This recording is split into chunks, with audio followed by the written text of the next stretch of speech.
Unidad 2. La adoración bajo el nuevo pacto.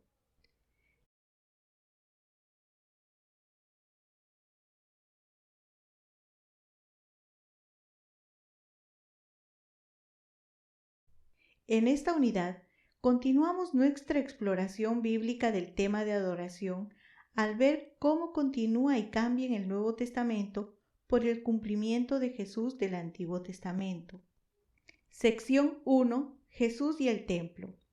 Jesús reemplazó el templo, por eso la figura de Jesús es más grande que el templo. Entonces, decimos que Jesús es la presencia de Dios en Israel y es la fuente de bendición para las naciones. Esto es el cumplimiento del mensaje de los profetas que exploramos en la última unidad.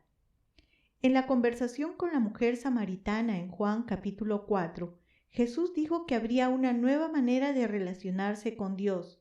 Los signos de exclamación representan nueva.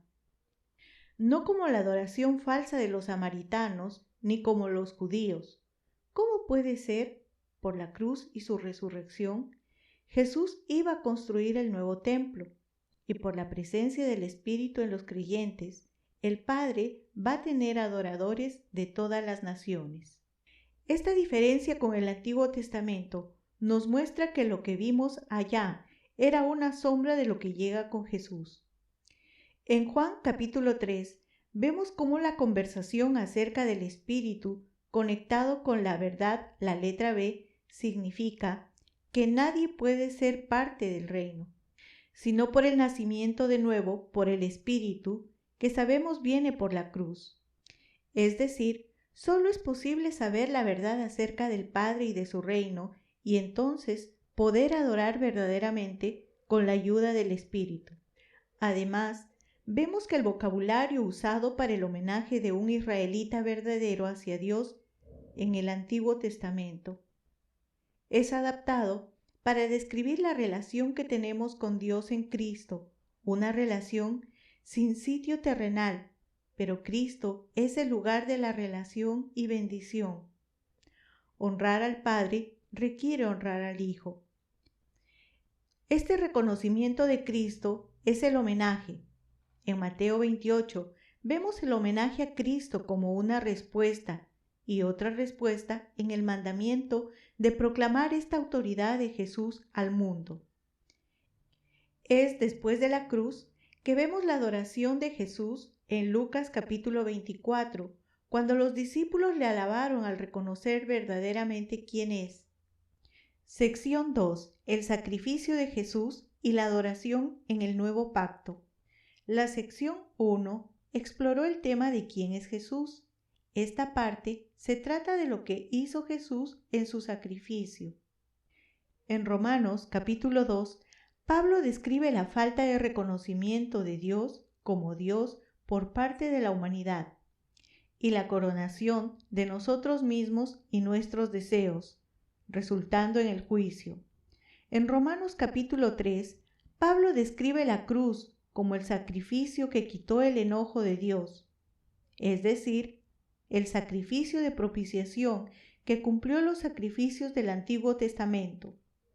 En Romanos capítulo 12 vemos la aplicación de Romanos de los capítulos del 1 al 11. Este sacrificio por Cristo debería resultar en nosotros presentándonos como un sacrificio vivo. La oveja tiene una cara feliz porque está viva. Un sacrificio vivo es el compromiso de los cristianos de vivir dando gracias a Dios en todos los momentos, todos los días. Entre los capítulos 12 y 16, Pablo da ejemplos de esta adoración verdadera, el amor, el apoyo de uno al otro y el servicio. En Romanos 15 vemos otro aspecto. Pablo describe su ministerio de proclamar a Cristo como Rey, como su ministerio sacerdotal. Por eso Pablo tiene el turbante de un sacerdote. El resultado de este ministerio es que los gentiles pueden ser incluidos en el pueblo de Dios por la obra del Espíritu Santo. Y esta inclusión resulta en el ministerio del uno al otro.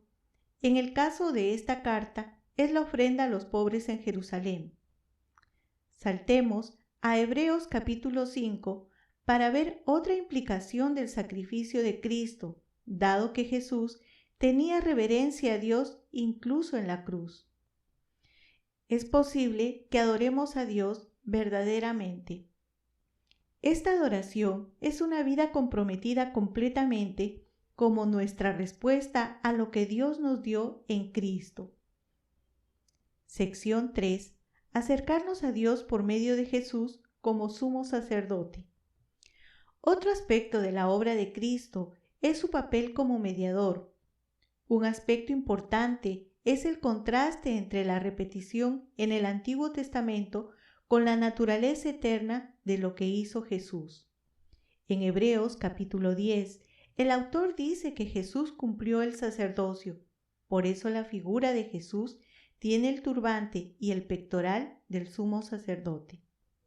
Ofreciéndose a sí mismo en la cruz, hace posible la eterna redención, representada por el certificado de redención que vimos en la última unidad, pero ahora con el símbolo de eternidad. En Hebreos capítulos 7 y 8 describe a Jesús como el único sacrificio por el pecado, un sacrificio que resulta en salvación perpetua. En Hebreos capítulo 4 y 1 describen cómo el beneficio del sacrificio de Cristo es que por él, como sumo sacerdote y el mediador celestial, tenemos acceso a Dios. Esta sección en el texto de Moclan es muy extensa, entonces es muy importante leerla. En Hebreos 12, el autor describe, como recordando la salvación que tenemos en Cristo, dando gratitud, resulta en verdadera adoración, que es nuestro servicio a Dios. En Hebreos capítulo 13, continúa esta idea, mostrando que este agradecimiento a Dios se manifiesta en todas partes de la vida, en las acciones de alimentar a los extraños, visitar a los fieles y cuidar de nuestros matrimonios. Vemos también que la adoración involucra el reconocimiento de que Jesús es Rey, como nuestra confesión y proclamación de esta verdad. Por eso, la figura de Jesús está en el globo de diálogo para representar la proclamación de Él. Sección 4. Conclusiones. Es importante leer esta sección con mucho cuidado, porque es la conclusión de las unidades 1 y 2. Vemos un progreso entre el Antiguo Testamento y el Nuevo Testamento, marcado por su cumplimiento por Jesús y qué significa para el tema de adoración. Este cumplimiento se enfoca en la muerte, la resurrección y la ascensión de Jesús. Este cumplimiento resulta en una relación nueva con Dios, a la que respondemos con servicio a Él en cada aspecto de la vida. En el Nuevo Testamento no hay ritos como respuesta a la salvación en el Antiguo Testamento. Al contrario, la respuesta ahora es la vida comprometida a Cristo, representado por las letras de los días de lunes al domingo, expresada en las acciones de confesar a Cristo y mostrar el amor a otros. Una implicación de esto es que esta adoración diaria es igual en importancia que los eventos formales del culto como la oración, el canto y la cena del Señor.